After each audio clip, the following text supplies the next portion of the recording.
Baby. Baby, எங்க வீட்ல எங்க அம்மா அப்பாலாம் ஊருக்கு போயிட்டாங்க. நீ வரியா?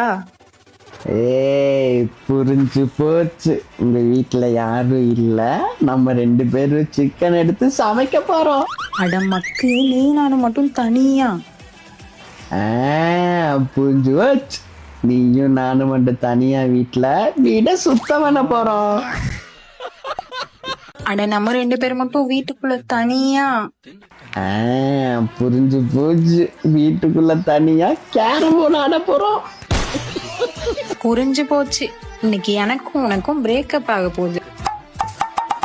பேபி, நான் என்ன பண்ணேன்? நீ என்ன பண்ணல? இப்போதாண்டி தெரியுது. புரிஞ்சு போச்சு எனக்கு. நீயும் நானும் உட்காந்து காஞ்சனா படம் பார்க்க போறோம். அட போடா போ.